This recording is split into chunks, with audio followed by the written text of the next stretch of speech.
Hi guys, welcome to another episode of Too Many Cooks with me, Charles Burns, and today I have Ellen Carr.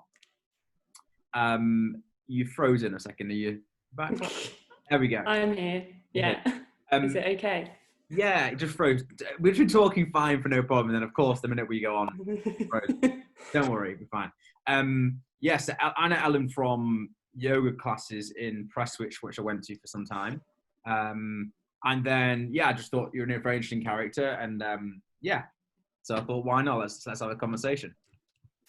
Yeah. So, I've been say again, sorry. I just said, why not? Sorry. I hope there's not a delay. I hope the internet's going to hold out.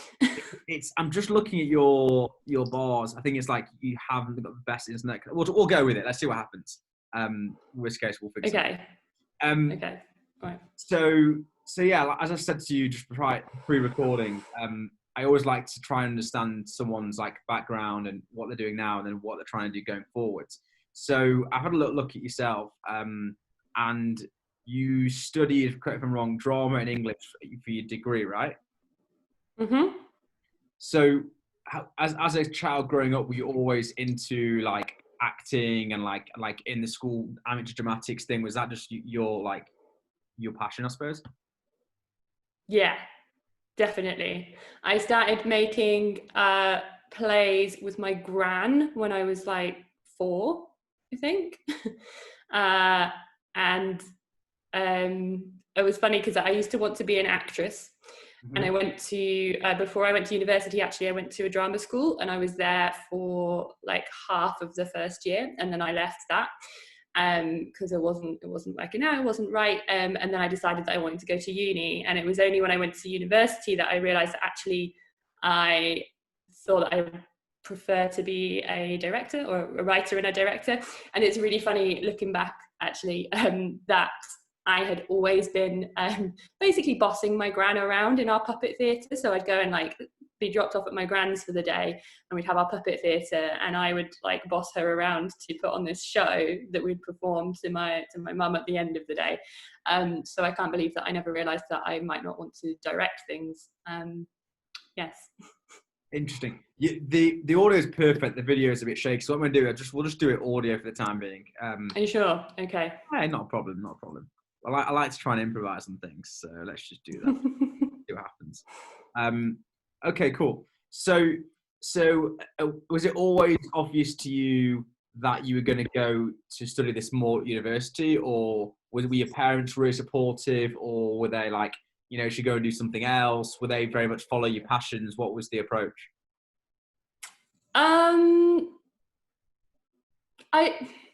They were pretty much supportive, I think.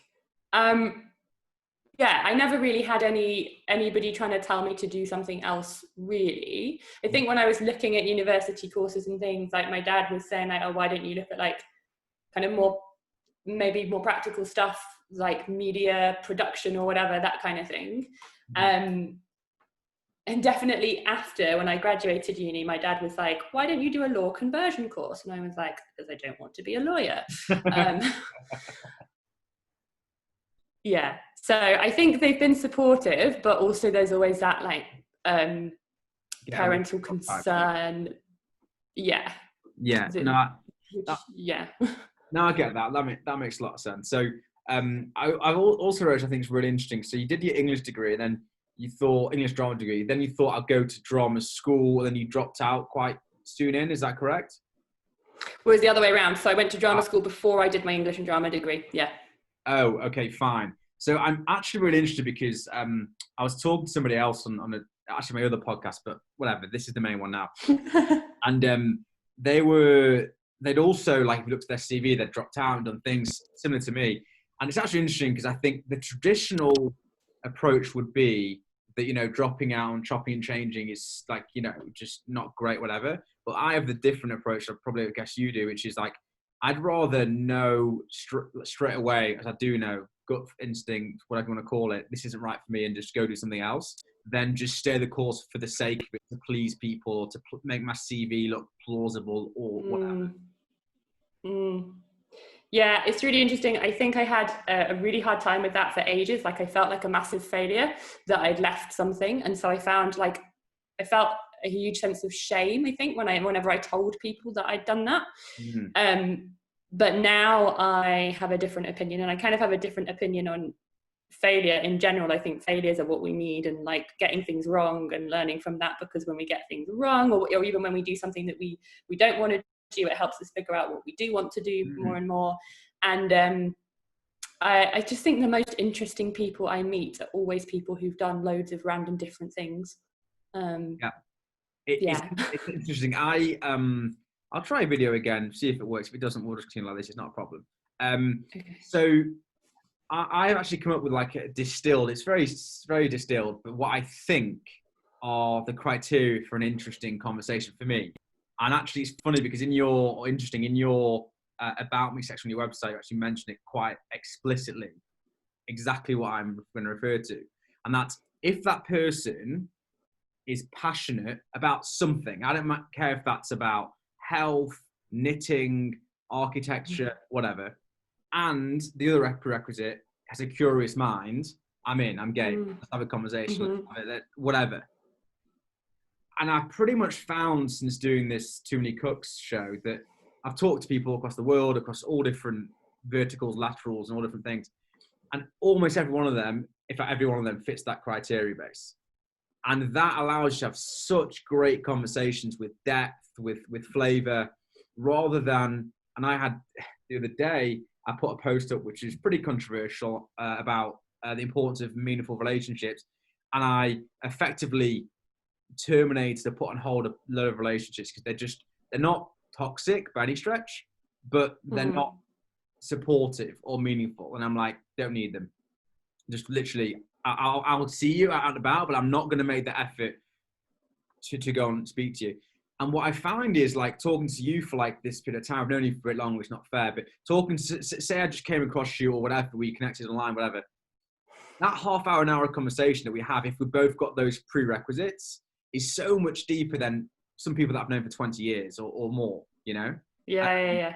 It's super interesting, but I think, as in for me, that's what I found. And I was watching something about Tony Robbins the other day. He's got a show, whether you like or you don't, is not relevant, but he was talking, his wife was talking about how when he's mingling with people after the show, his conversation is very deep. And she was saying like, Tony just does not do surface level conversation. I'm like, I always thought that was a problem of mine. My brother and my mum and stuff are all very conversationalists. Like I can talk to someone about anything, right? I just don't want to. Like I don't want to just hear, how was your week? And you give me like a run by run. Here's what it's just not interesting to me. As much as nice as that is, as horrible as it sounds even. And then I saw Avicii's documentary, and it was almost identical. He was saying they took a test of, a personality test, and it came up as saying, yes, you can do small talk, but you don't get pleasure out of it. You love deep, meaningful conversations. I think just people are built that way, and that's fine. And again, it's something that you really talk about, which I really admire in your kind of about you section, about the fact that there's a quote here that I love, by the way, where you say right at the end of it, I don't believe your journey has to look like mine. And I think that's such a great, valuable quote, because people will definitely come onto what you do now and how you've got there and stuff. But I think too many people look at someone like yourself who maybe even in the yoga classroom is advanced clearly in what you do. Your breathing is better, your position's better, whatever. And like, that's not it. That's not, you don't have to attain that to get something out of it. So anyway, slight tangent, as I usually do. on my soapbox. So you did your drama piece. You then decided, I think it's really brave and I admire massively, to just see, I want to go it alone. I want to start a drama, a theatre, and you called it the Witness Theatre, correct? Yeah. What was that all about? So that was, my theatre company that I started when I graduated, and I started it with somebody else. And that was, to be honest, I didn't see another way, really. There are other ways into making work, but the way that I saw was to start my own company, fund everything, raise the money ourselves, put shows on ourselves. So we set that up so we could make theatre, and we did. So we did Brighton Fringe was our first ever show. So I lived in Brighton at the time. So we did Brighton Fringe. We had a sold out run of a version of The Importance of Being Earnest, like an immersive piece in a cafe. And then we did the whole month at Edinburgh Fringe with a show that I had written and directed. Wow. And then go on. When you decided to do that, what was the reaction from your parents when you decided to go alone and give this thing a go? Or people around you, not your parents, just people around you generally.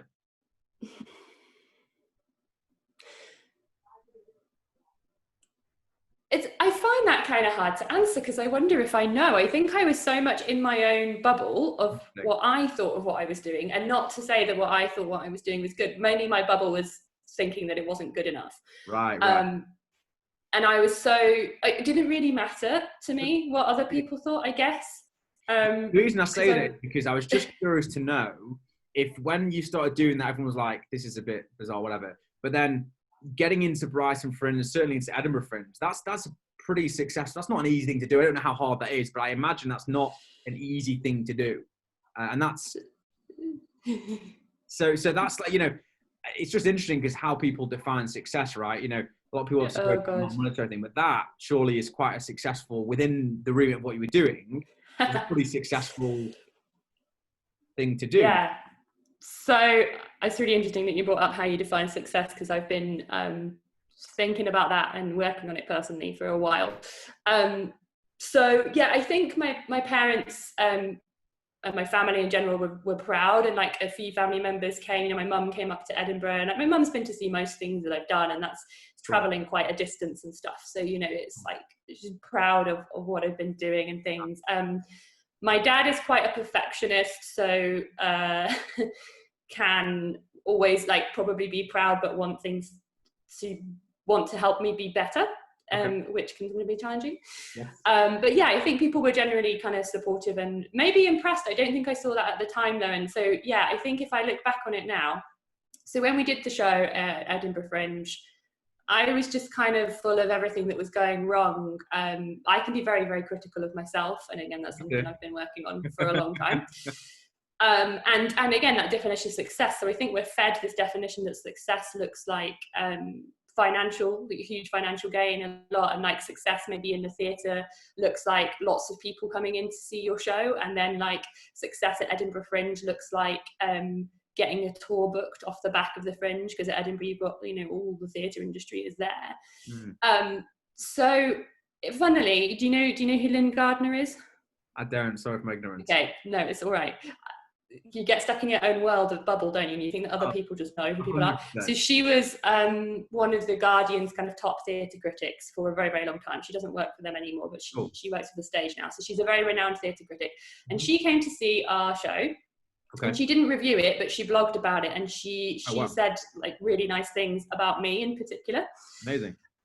Yeah, it was. But I kind of played that down because that made other people in the show angry because they hadn't said things about them. Anyway. How many were in the show at this point? How many do you work with? How many people? So we had, how many were in the show? 1, 2, 3, 5? I think 5. And 5. There was a cast of 5. Was there a hierarchy of you're the owner, director thing? I'm just curious. Or was it just like we're all doing this together? Or whatever? Pretty much the way that I've always worked and the way that I do work now is in the kind of not so much wanting the hierarchy, in the collaborative structure. So we sort of devised a lot of stuff together.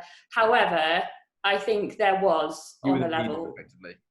Yeah, in a non dictatorial way, but you were the spearhead of it. Yeah, I think you're whatever, whether it's a company or production or whatever type thing, right? So so it's looking back on that show now. So I thought it didn't get huge audiences or whatever. Looking back on it now, I'm like, that's amazing. That at like 22, I took a show, fundraised all of the money. It's amazing age. Yeah, fundraised all of the money. We produced it ourselves. We did all the artwork and everything. How much does it cost? Yeah, to produce. I wouldn't even know it. At least, I can't remember the exact budget, but at least $5,000 to put a show on at Edinburgh. And that's just to like hire the venue and like pay to be in the copy. And that was like however many years ago that was. So sure. Yeah. So there's a lot of things that I look back on and now I can be like, that was actually really successful and stuff. But at the time, you just thought, based on the barometer or thermometer that the society gives you, we didn't get many seats filled, we didn't get the tour off the back of it, therefore this wasn't successful. Was that literally how it went for you? You didn't even, the good things didn't even exist, you just went, well, these things that were meant to happen didn't happen, thus that wasn't a success. Was that kind of the way it was in your mind? Basically, yeah.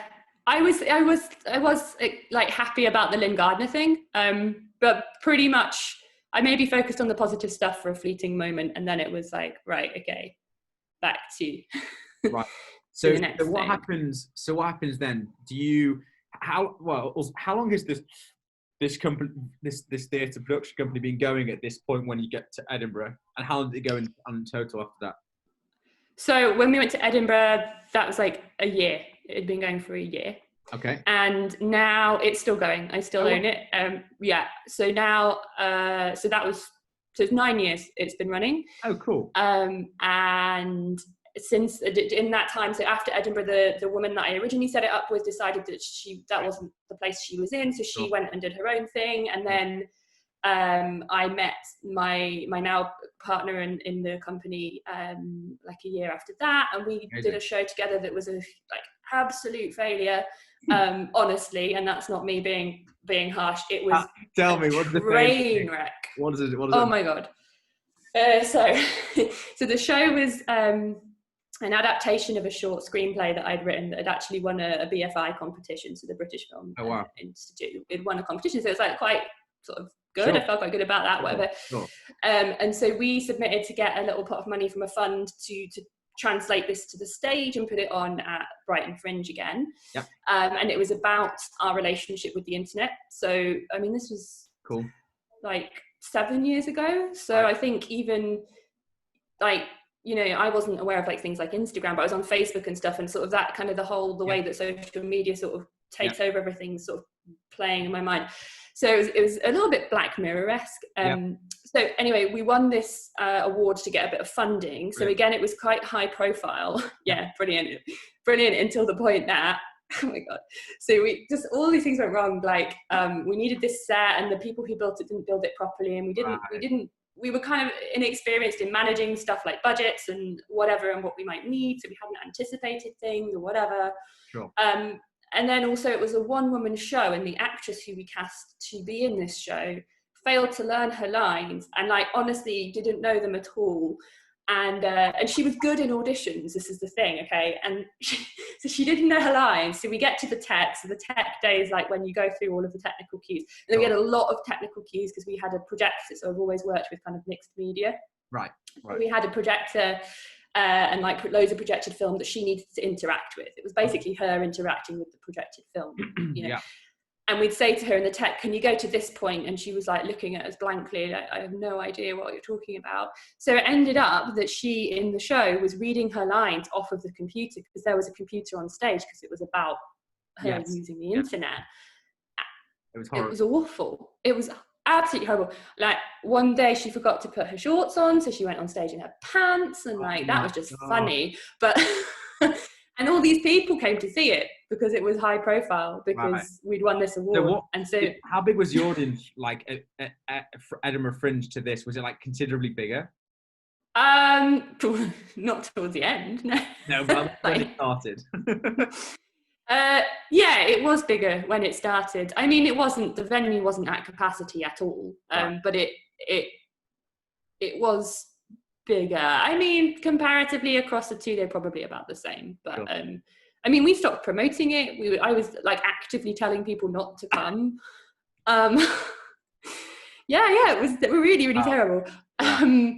But so Kelly and I, who's the woman that I now work with, and I've worked with for really long time since then, we went for a drink afterwards and we were like, well, that was just awful. And I was thinking that she was going to like think I was terrible, and she was thinking the same. But we were both like, I really liked working with you though. So that was kind of a good thing that came out of that. And then like we've learned loads and loads from it. And like so we had this really terrible review from someone, understandably, and I wrote a blog post on the theatre company's website at the time in response sort of to his review, and talking about failure and the role of failure. This was after I'd like pulled myself out of my depression of never wanting to work in theatre again. And he actually responded to the blog post, quoting the Winston Churchill speech, you know, the man in the arena, right. Which was really good, actually. And just kind of pretty powerful sort of, I'd never heard the speech before. So it was, just kind of like I do know various Winston Churchill quotes, but what's the actual, the general gist or sentiment rather of the speech? Which one is it? So it's the one that I'm really worried it's not by Churchill now, but I'm sure it is. I'm sure it is. I'm going to double check for you. It's the one that Brené Brown talks about all the time. So she named her book Daring Greatly after it. So it's the one that's about, it's not the critic that counts, it's the man in the arena who falls down and gets back up again, the one who's daring greatly. I really wish that I knew it, like all of it. That would be really impressive. It's that one. I'll check it up. Very good.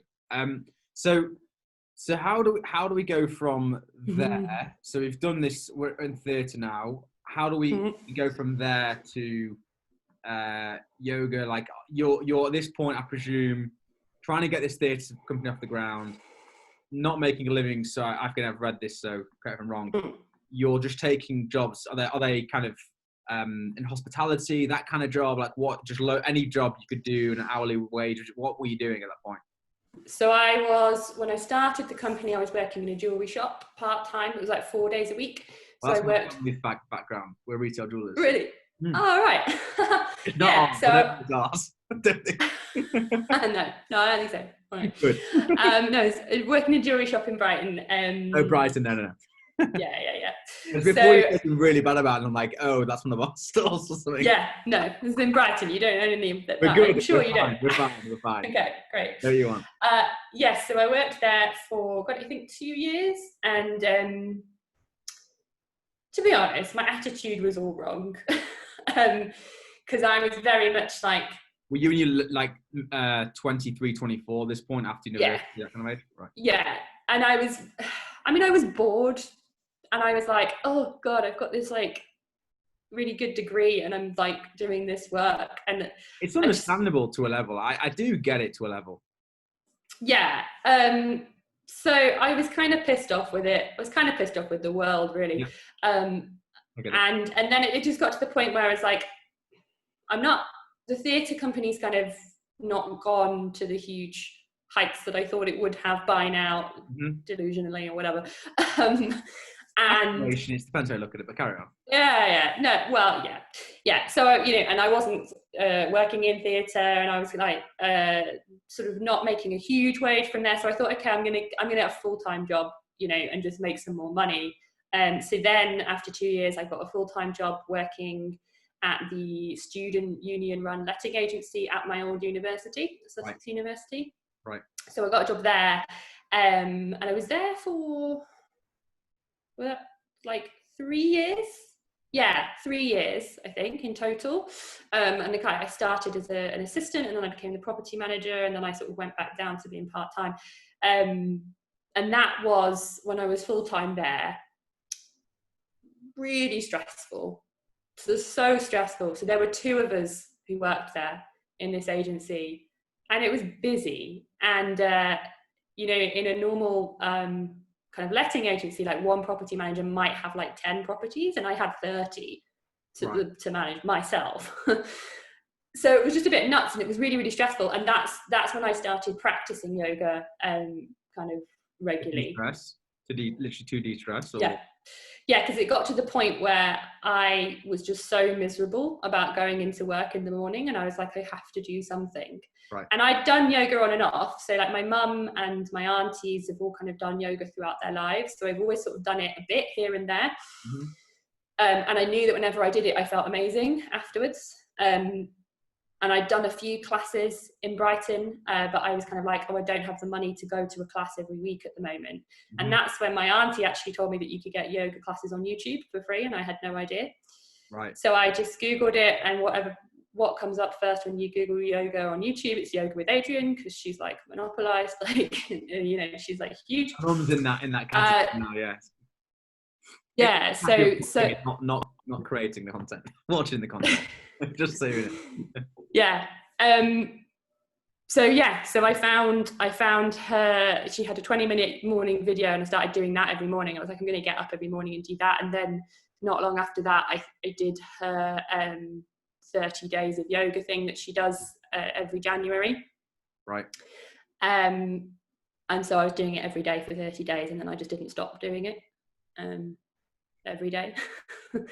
So basically, did you? And at what point in time did you go to yourself, right, like, I want to do something with this, or was it just you thought, this makes me feel really great, work makes me feel really shit, hold on a minute, I need to readdress things? Was it that simple, or it took you quite a bit of time to put that together? It took a while, yeah. And you know what happened was, I was in this place, I was feeling really stuck in my life. I was just like, oh, I'm stuck in a rut, like, sort of feeling sort of not great about things, and I was like, something's got to change. And my partner and I, we went on a big month-long road trip in the States, and we started off in New York, and we were in New York, and we were in the Chelsea food market, and I went into this bookshop, and there was this book that I'd been looking for that I thought would be a good holiday book that I'd read about, and I knew that the cover of the book was blue and yellow. Okay. I couldn't remember the title, so I was like, okay, I'm looking for a blue and yellow book. I knew what it was about. It was about this woman moving to Denmark, and I was like, okay, I'm looking for this. What I found on the bookshelves was a blue and yellow book called The Happiness Project by a woman called Gretchen Rubin. And I read the back of that, and I was like, oh, cool, this sounds good. I'll buy this instead. The blue and yellow book you were looking for, it was just also a blue. It was also, yeah. So it wasn't one I was looking for. It was serendipity like, to exactly. So I bought that book, and I read that on the holiday. And so Gretchen Rubin, decides that she's going to spend a year working to improve her own happiness level. So she takes it that she wasn't unhappy at all. There was nothing wrong with her life whatsoever. But she's like, I just want to know if I can do things that will boost my happiness level, so that when things happen, I know what I can do. So she gave each month a different kind of theme, and she set resolutions for each month, and it was great, and I loved it. So I got back. I think I'd already handed in my notice, or at my letting agency job, or when I tried to hand in my notice, and they offered me to go part-time instead at an assistant job. So I took that. So I think I'd already done that. And yeah, so I read this book, and I was like, okay, I'm going to do my own happiness project then. And so that's when I set up my website. To kind of have a blog and a place to do that. And at the same time, I decided to do the yoga teacher training. I decided that because I realized that I didn't want to just be working in any old job for the rest of my life. It was never what I wanted to do. I've never really been that enamored with the idea of working in an office. Like, I remember when I was like really small, and I was having a conversation with my mum. I think she was talking about work, one of her friends works, and I said, well, why do people do work that they don't like? Like, I just don't understand. And she was saying, sometimes you have to, like, I don't know, maybe 6, something like that, really small. And I just remember saying, I don't understand why you do something for work that you don't like. I still don't. Anyway. No, I know. And yet I did for a really long time. And I was like, well, I don't want to be this person. And so then I was like, okay, well, the theatre company is not making me any money really, and I don't know if it ever will make all of my money, and I don't know if I want it to, because I quite like doing different things. And I really was into yoga by then, and so I just thought, okay, well, maybe I could train to be a yoga teacher, and that's something else I could do where I'm in control of my own time. And I could do theatre as well. So that's how I got there, and then everything kind of started happening at once. So I went part-time in the job. I read this happiness project book, decided to do my own happiness project, blogged about it, started my yoga teacher training. So tell me, this is 2017, right? The happiness project. Yeah. So I understand why you did it, but what did you, like, if someone's watching this now or listening to it or whatever, they're consuming it, what's your advice to someone to say, like, how do I try this? Maybe they're not doing it for a whole year. Maybe they're not blogging about it. What did you do? What physical, practical steps and things did you do? And what were the biggest learnings from it as well? Okay.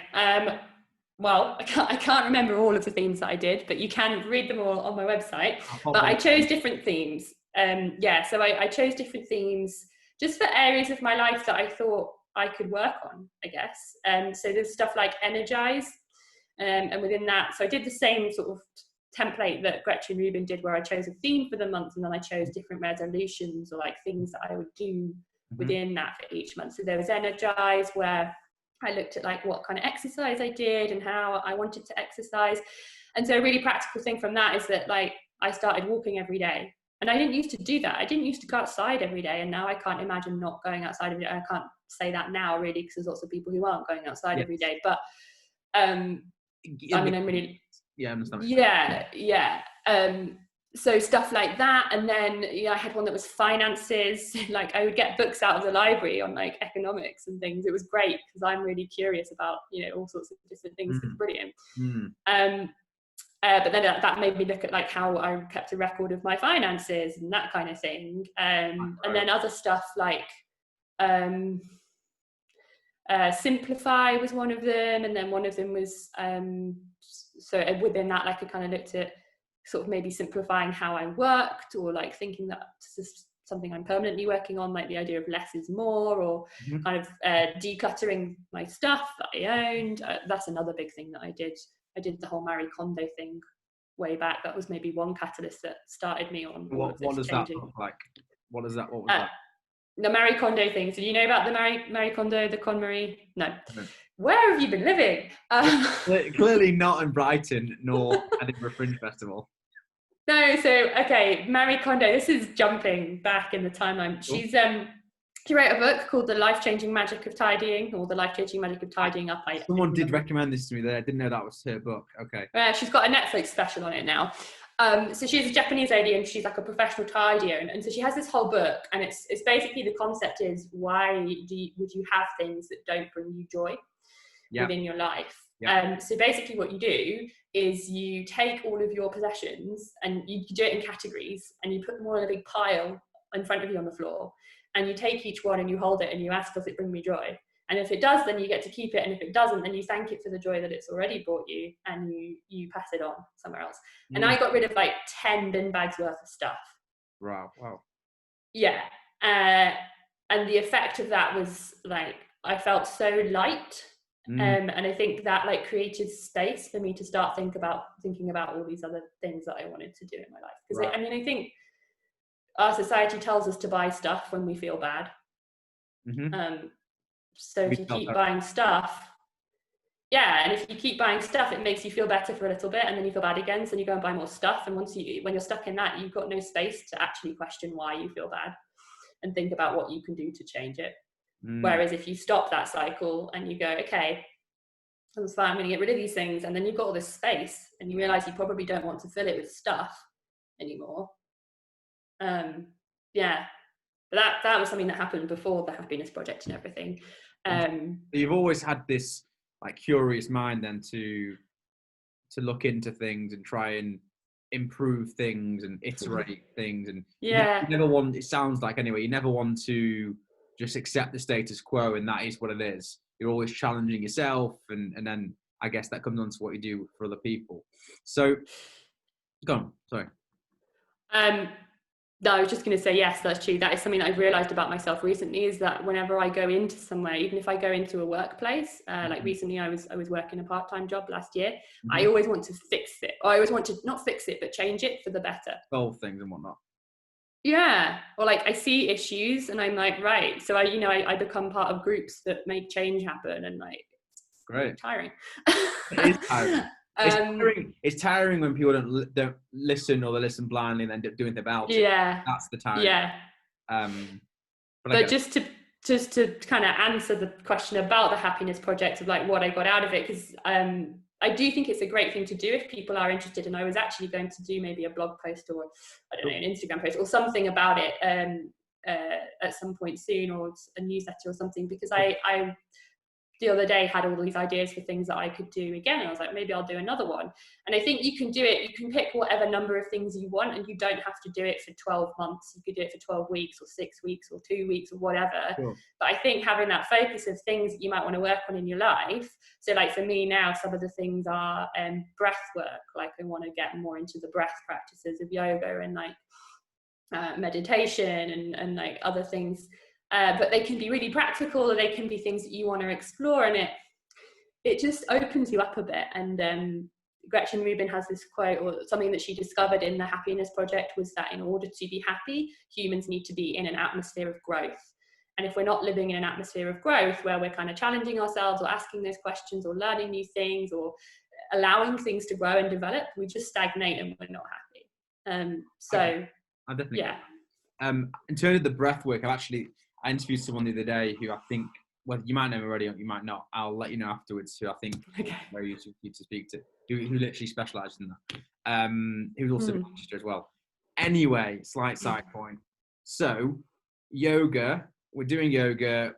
You're practicing. You're learning it. You've got the part-time role. When does yoga become a full-time? I don't want to use the word job, but a full-time occupation that you don't need any other income from, shall we say? Well, it doesn't. Carry on. Yeah, it doesn't. No.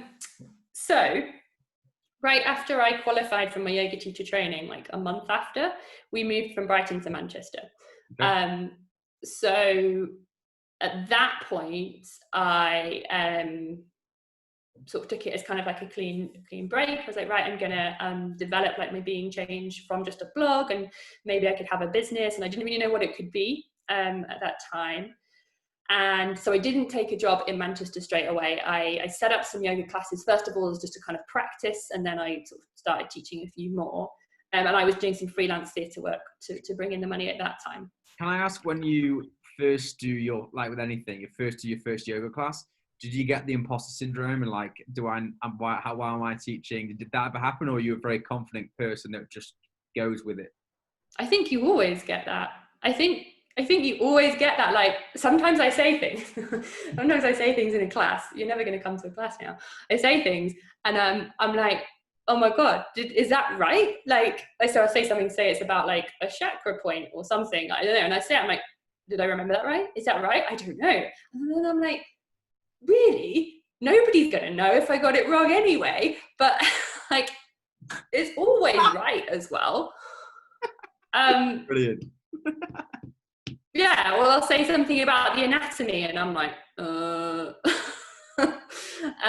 One thing I learned many years ago from a friend of mine who's very well known, like for football and that kind of, and sports and things. And whenever there was something on TV like football, he would make some comment as to where the player had come from or his history, and everyone just believed him because he was so credible and so confident with his responses. And I asked him many years later, so half the time I made it up. Like I just made it up to see what I could, and that's the point, isn't it? A lot of the time, it can be useful for thing and also negatively as well. So, but that's a whole different. Yeah. But just to clarify, I don't make stuff up. I know, In Manchester, and then did it take off? Did people enjoy it? Were you getting what you wanted out of it from a financial and from a whatever else point of view, or not so much? No. Well, from my kind of personal sort of development as a teacher, yes. I was working at the time at a very, very small gym. It was a really nice place, actually. It was like a family-run gym in a house, but it was small. The yoga room held 6 people, so that already puts a cap on how much you can make. True. And it wasn't ever full. It started getting popular, but it fluctuates. It always fluctuates with kind of the seasons and stuff. Anyway, so it was going all right, though, I guess. But it was, I wasn't making enough money, and that's why I then took the part-time job, because we wanted to buy a house, and there was no way I was getting a mortgage with my current situation. So I was like, right, I'm just gonna have to get any job so we can get a mortgage. Right. Which I did, and that was successful. And then we moved to Prestwich, and then I started teaching at the studio where I met you, which is just a really lovely space. It's a yoga specific studio as well, and it already has this community there, so that sort of allowed me to grow, I guess. and find my voice as a teacher, my kind of like what I wanted to focus on and stuff. So I got to sort of run more workshops and different things, and figure out more what it was, and sort of throughout this whole process of I was kind of figuring out what I wanted my business to be as well, kind of as part of that. And then I left the part-time job in November of last year. So like really excellent timing right now to be newly self-employed. Yeah, without a doubt. There's something on your website that's super interesting, which you define as your values map. Can you explain what that is, how you came to it, the value that has for other people to try and, emulate similar? Yeah, so I think defining your personal values is one of the best things you can do, and kind of that's sort of with people who I might work with on a one-to-one basis in like coaching and things. That's kind of, if they haven't done it already, that'd be one of the things that we might look at together. So it's just figuring out what your values are. And I mean, like 2 or 3 years ago, if someone had asked me that, I'd be like, what do you mean? And then because of the numerous kind of podcasts that I listen to on kind of like self-development type stuff, or like business type podcasts and kind of that sort of thing, but sort of from a more kind of holistic angle, and all of the books that I read on that kind of stuff, I've done a lot of this kind of work, and the values thing is always something that pops up, is to define your values. And I think, maybe people get asked to do it more if they're running a business, like what are the core values of a business, because that helps shape the decisions you make as a business, and make sure that everything kind of fits in line with that, so that you're not doing something that's totally off brand. Yeah. And it's sort of the same thing for a person. It's like, figure out what's important to you, so then you're not doing something off brand for you, if you want to think of it like that. And it's like, when we do stuff that's not in alignment with our own values, we feel bad. Yeah. And we might not know why we feel bad. So you might be buying all of this stuff because you're told by society to buy all this stuff, but one of your values actually is minimalism, or minimalism, or maybe one of your values is that you really want to care for the environment, and you're buying all of this disposable stuff and it just doesn't gel, but you haven't realized that's one of your values. So I think, there's loads of exercises that you can do to define your values, but I think one thing you can do is start to pay attention to when you feel a strong reaction to something, whether that's a positive reaction or a negative one. They're both going to tell you something, because when you feel strongly about something, when something lights you up inside, that's going to be connected to a value, and you can start to unpick what that value might be. And similarly, when something really fires you up in kind of like you get passionately angry about it, or you just feels really wrong, then you might have a value that's kind of reflecting the opposite of that. So interesting, because I've had various highly emotional moments throughout particularly in the last kind of 4 or 5 years, with various things that have gone on. And it's interesting because when I look back at them, and I realise now why certain things stress me out, to understand why they stress me out, certain values that are immovable for me. And rightly so, they should be. You should have immovable values. And we did talk a bit before about friends and meaningful relationships, and that's all part of it as well. I think there is an element of, when it comes to the friend point, about you can't project your expectation onto others to an extent. But I'll add the caveat that there should still be immovable values that you hold. So, for example, if one of your values is treating people with respect, and the other friend, every time they see someone on that's homeless, snide remarks and very harsh, whatever else, well, then that's not projecting. That is kind of projecting your expectation onto them, but it's also, I just think there's a level of where that's acceptable. So you can't expect, a completely reciprocal relationship. The world doesn't work like that, and neither should it. It would be really boring if everything's just expected and reciprocal. That's mechanical, and that's not who we are as people. But I still believe, to say, there are immovable values or principles, maybe better way of putting it, that you should uphold. And I think when people don't, they are within these toxic, that would be probably the nth degree. But I think more people are just in these very indifferent relationships, whether they're romantic ones or whether they are from childhood or from any other time. They're just indifferent, where if you don't speak to them for a while, it makes a difference. Now, that's sometimes a good thing if you don't have to speak to them all the time and you have that instant connection. That's not what I'm referring to. I'm referring to the ones where you almost feel like you have to call every once a month just to make sure you're keeping up with them or whatever, you know what I mean? Or, you know, when it becomes a chore, like for me, that's my personal thing. I'm like, why is this a chore? Like, I'm not, like, when you're not even enjoying the conversation, it's just going through the motions, you know what I mean? Or how are you? How's your girlfriend? Like, Yeah.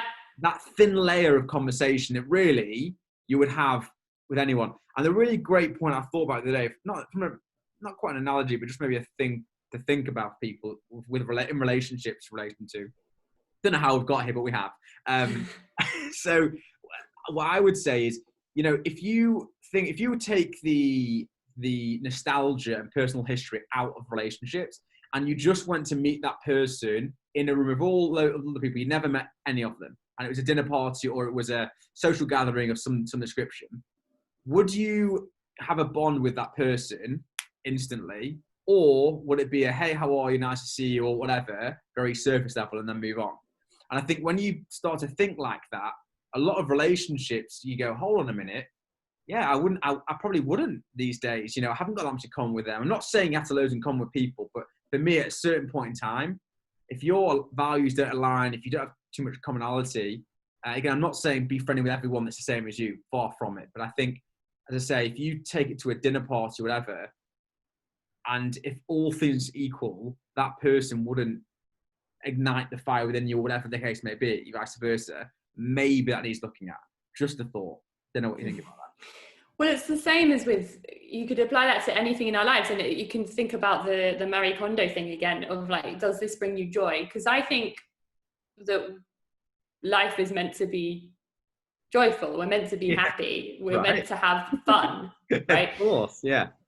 Generally, our society doesn't seem to agree, I would say, kind of mainstream, kind of what we get taught. Because there are so many people just walking around living their lives in what you just sort of described as that indifferent state. 99.9%, I would suggest. Yeah. Like when I worked in the last part-time job I was in, and I was in a large office, and it was my first ever time in a big office, and it was an institution. How do I say this without, like, yeah, it was local government. Oh, okay. Yeah.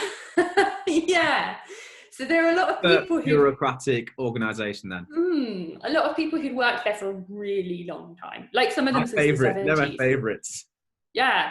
But there were so many people walking around just so miserable. They just looked so miserable. They had like, just like, I've never met as many people who have so many physical ailments that they just accept as part of their existence than I have in that place. It was mad. Wow. And just all these people walking around with all of this kind of unhappiness, and that's like that's why I had to get out of there, like kind of that's tough. Maybe, because I was like, I can't be here, like, yeah. What did it make of you? Did you ever think about that? Like, did you tone yourself down to get to that no level? I did not. I became a group of the change activators. I was a member of the change activators group. I led group, or was it already existing? No, I didn't make it did already exist.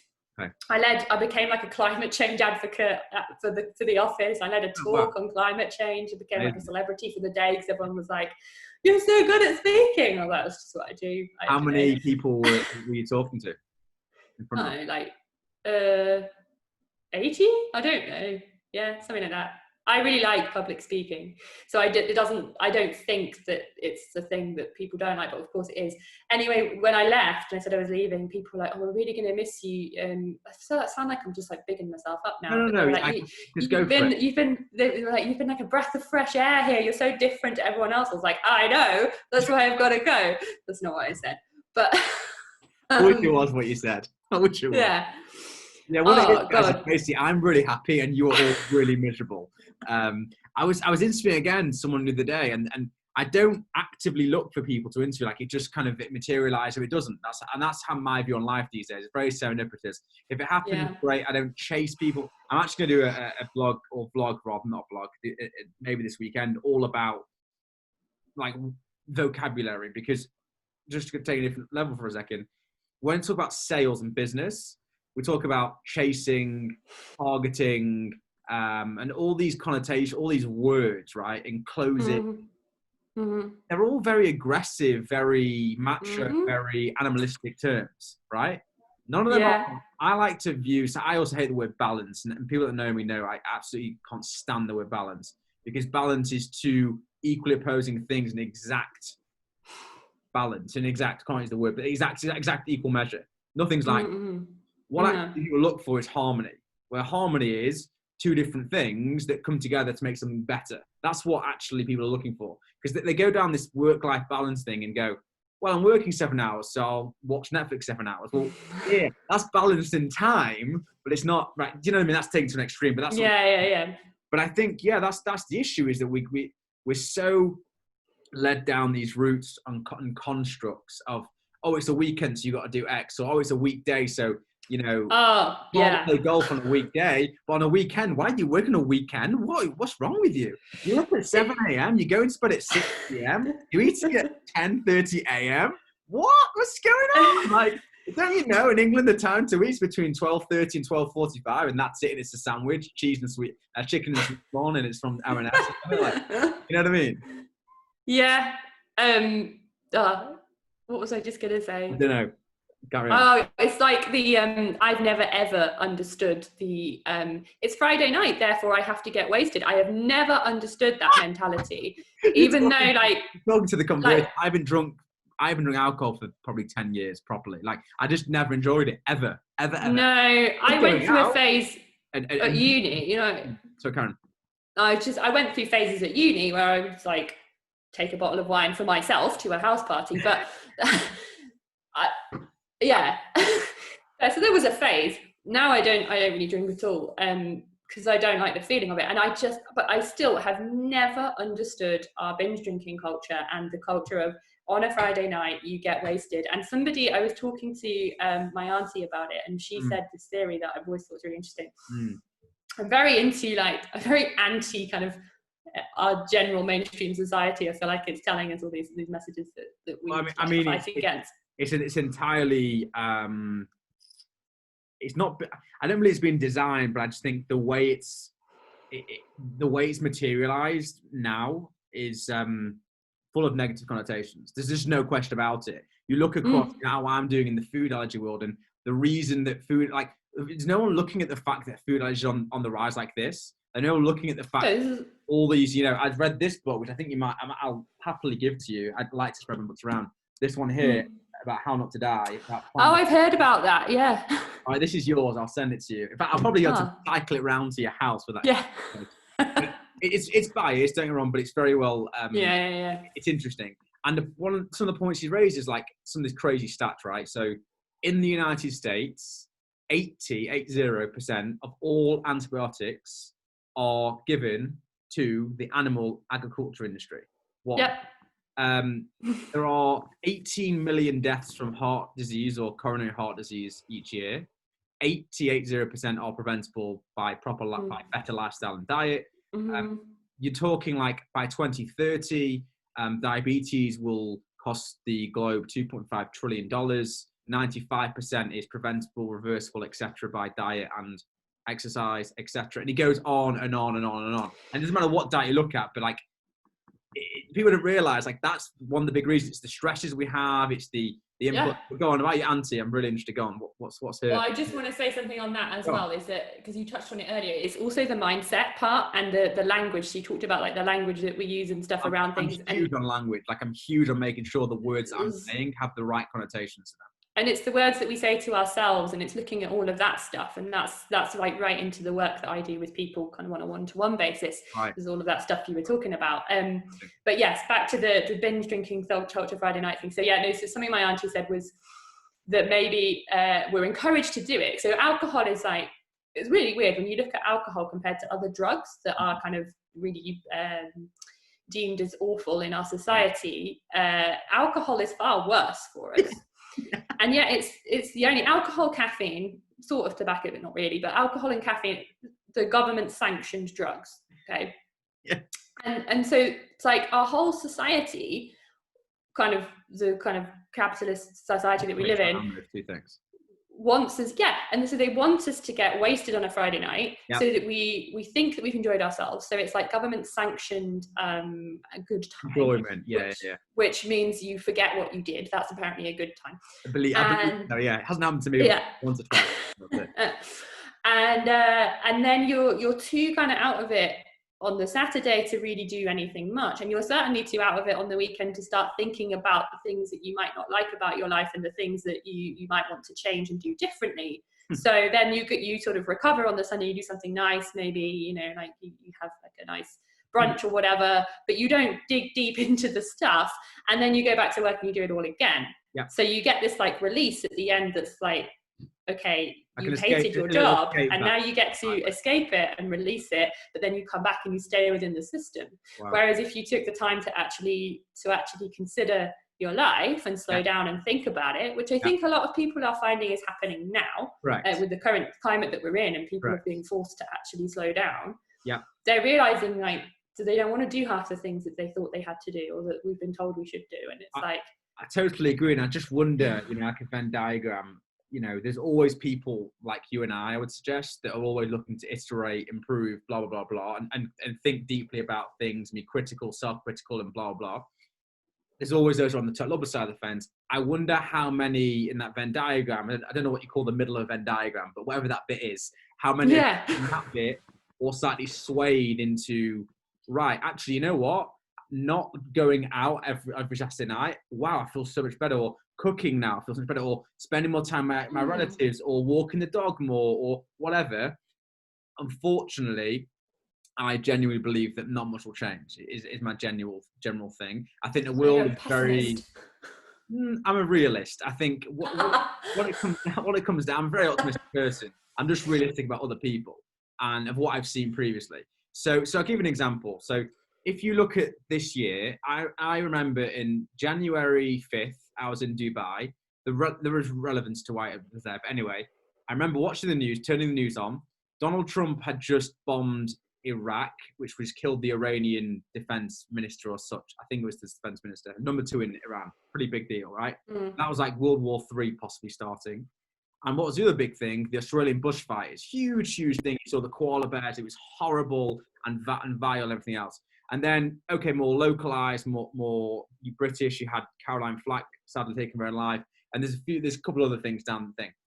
What I wonder is, this is why I think about coronavirus, how many people are right now thinking about Australia and what happened there? 0.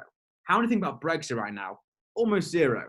And so what I genuinely believe is going to happen, I might be wrong and hopefully I'm proven wrong, is that once things start to go back to normal and people go back into this flow, which you're saying, of starting work, not enjoying work, drinking, whatever they do, it'll just become a Australian bushfire, what happened in the States, what happened here, what happened, do you know what I mean? But we're in this society now where everything is quick.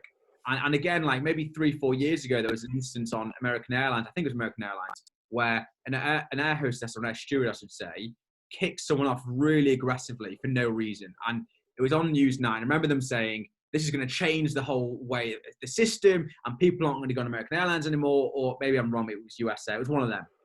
Did nothing. And I think, unfortunately, that's just the way the world is now. Like, people just get consumed in their life very quickly and they completely forget what they thought right now, what they learned or whatever. Like, they make, it's a bit like, you look at New Year's resolutions as a prime example. You know, people start that with a good intention, but how many last? Like 95 plus more % don't. So unfortunately, I believe that's what can happen. I don't hope it does by any stretch, but I don't know what you think on that. And how do you actually, that's a good point. How do you, with your current work, when you're working with individuals, how do you get them over that hurdle of, you know, that we talked about before in the pre-call, the continuity, the consistency, being the intensity, right? I'm going to pay Ellen X amount for 5 weeks. I'm going to have a really good go. And then nothing. How do you, I presume you don't like clients like that as much as you like their money, let's be honest, but how do you get clients or people around you and spread this message of yours that's lasting? So, lots of points. Okay, yeah. So I'll address that question first, and then I'll talk about what you said about kind of the world and coronavirus thing, because I have to counter it, because I have to. I'd like you to. So, yeah, I guess, yeah. So anybody who's coming to kind of at the point where they want to pay a coach to work together, I think obviously they have to have got to a certain place within themselves to be willing to change to start with. So yeah, I'm not going to have the people who are totally apathetic coming to work with me, because at the point where you're ready to invest, and it's not a small sum of money, at the point where you're ready to invest in yourself in that way, yeah, you are ready to invest in yourself. You have to be. right. And that's something that I say in my, like, on the coaching page where I talk about it. What I expect from people is that, so I say that the coaching is not for you if you're going to expect a quick fix, or like me to give you a solution for something where it's going to be a quick thing and you can just change how you feel overnight. Mm-hmm. So it's just not, it's not for those people. So there's always the hope that when somebody's coming to work in that way, they're going to be ready and willing to do that work. And then it depends where they are on that journey, and if they're finding it difficult. So the way that I work with my holistic coaching is that I incorporate like yogic philosophy and Ayurveda, which is the sister science of yoga, as kind of tools and things that people can use to help themselves. So if somebody was really having a hard time with kind of bringing things into their life in that way and kind of making it stick, and let's say they were interested in yoga already and stuff and had a practice, then I might introduce them to the yogic concept of tapas, which is discipline, and this idea that you have to have, like, part of the yoga practice in the way that you live is you just have to be disciplined. Yes. And you have to show up. And so I might give them little things. So basically the way that I work in everything, so whether I'm teaching like yoga classes or workshops or working with someone one-to-one, I'm really passionate about giving people things that they can apply into their daily lives.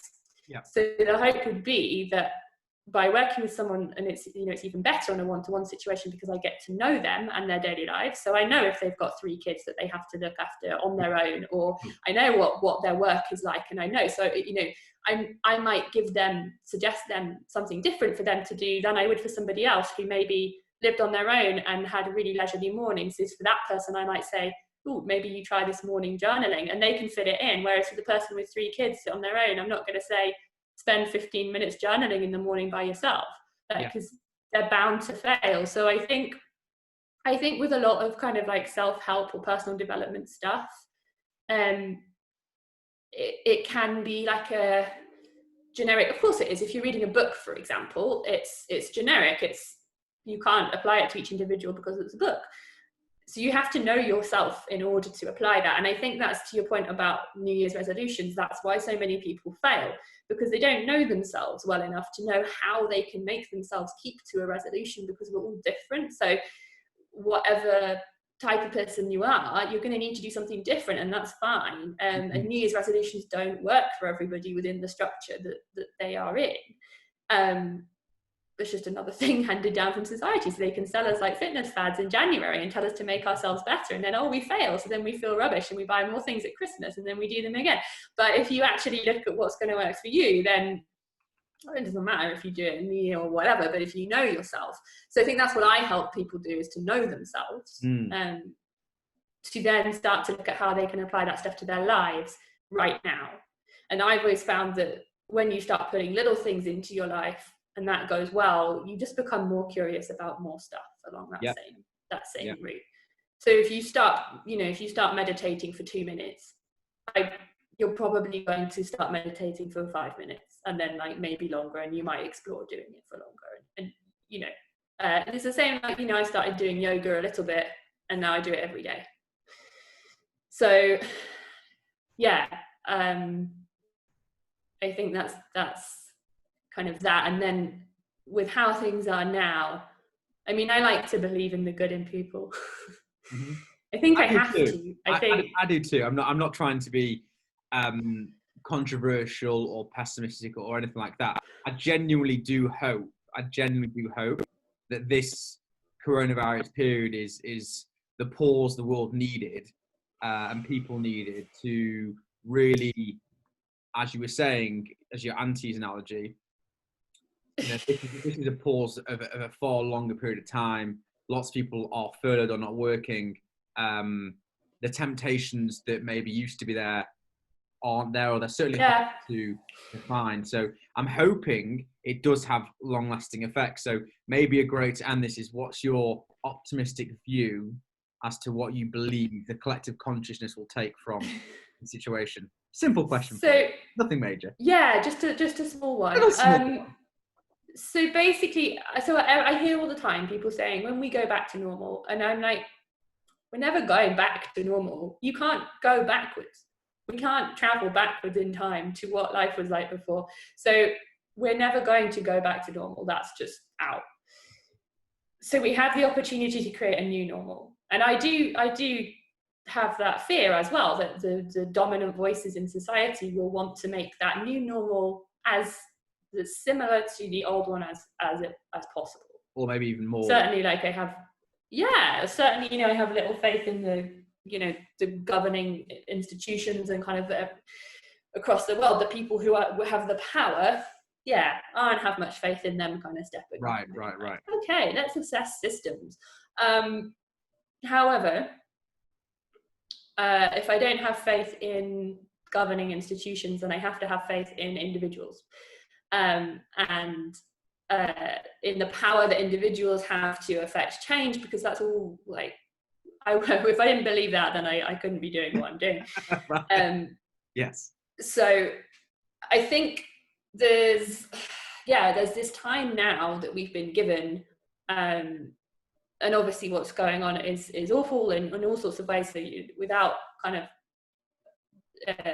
not ignoring that, we've been given this time for maybe people like you and I who see things differently, who like to question things, and people who are working within more holistic practices and different mediums can actually like step up and maybe amplify our voices, or put more of our work out there and get seen by more people, and maybe just like have conversations with people so that they can see that there are different ways of doing things, and they can maybe they stumble across a blog post and they read it and they're like, oh, that's interesting, and maybe they talk to a friend who said, oh, I've started doing this thing and it's been really interesting and this has happened to me. And that's the only way that we start to change things on a collective level, is by somebody doing it and having an experience that's positive and telling somebody else about it, and then they get interested. And maybe they're not interested for like 3 years, that's fine, but then maybe suddenly they hear you and they're like, oh, that's really interesting. Like, yeah, I've been saying this for 3 years,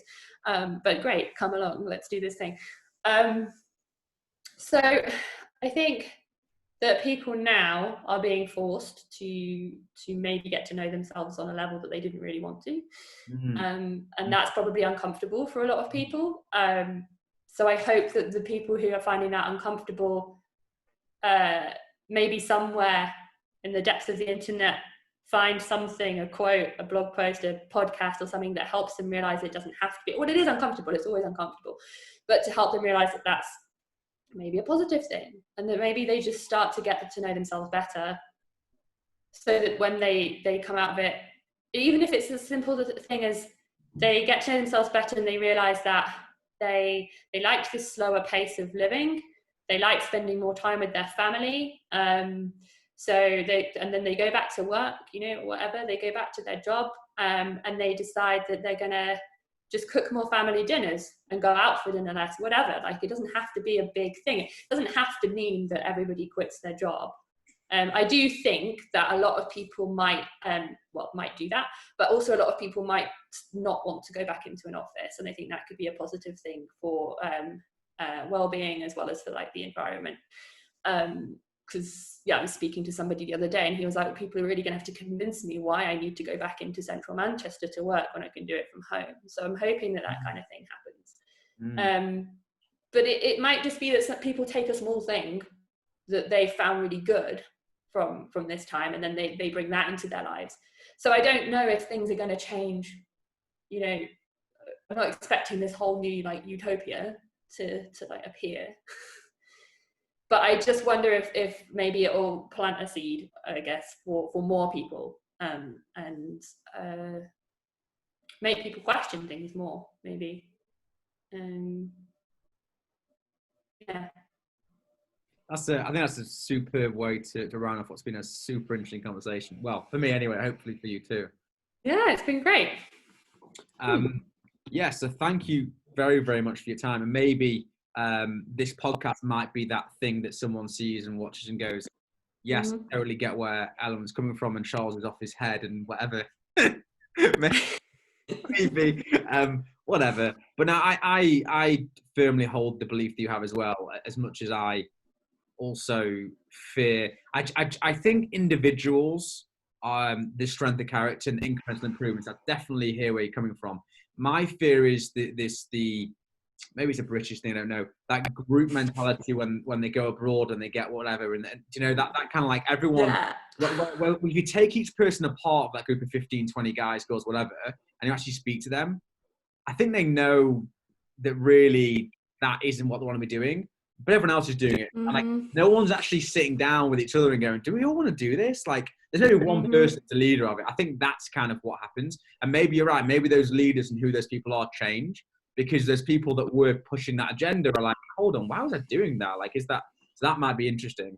But absolutely, the reason that I created this YouTube thing, the platform for people like yourself to come on and whatever else, as much as I love talking to people like you, I love interviewing it, it's very self-indulgent, I'll be deadly honest, is that I truly believe that it just takes one person to see this, to see a clip of it, and they might love it, they might absolutely hate it. I'm not bothered either way, but it might just make a change in them that does something.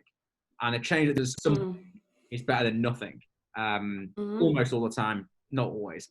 Caveat. So, yeah, thank you. Thanks so much. Like, do you know what's interesting when you're talking just that last piece there? Like, it took me back to being in your yoga classes, like right at the end when you're talking about the different parts of your body when you kind of, eyes are closed or whatever. And I'm like, oh, this is so restful. You have that kind of tonality to your voice that's, and because I've obviously associated with that, it's very interesting. But it took me to that place. Very interesting. Oh, that's funny. Really interesting. Oh, yeah, that wasn't even my yoga teacher voice. I don't know if I have a yoga teacher voice. It's like a tonality, I think, or a way of speaking. It's very relaxing and it's great. It's great. Oh, good. Oh, thank you. That's good to know. Thank you so much from part of me and everyone, hopefully, that listens to this, because it's super insightful and like, I've certainly it's great for me because I've gotten to know you way better than obviously the 5-10 minutes that I actually get to talk to you in the gym about like ghee or something, was it? We talked about once, I recall. Yes. I didn't know what it was. Is it called clarified ghee? butter? Yeah, it is. It's called ghee. It's clarified butter. There you go. And then I realised that you're one of those characters that I like to speak to who have got interesting influences and question things. As I say, that curious mind and passion, like, obviously is deep within you, and that's great. It's just great fun to have a conversation with. Yes, so you're the kind of person that you're the kind of person I'd want to speak to at a party, because I'm terrible at small talk. I'm just not interested. I literally just leave. So I might become a recluse. I'm not quite sure. Like a Howard Hughes type character. No, but it's just interesting. I just think what you said is so valid, and I think people will get a lot of value from what you were talking about for sure. So thanks so much. Good. Well, thank you for having me on. It's been great. Awesome.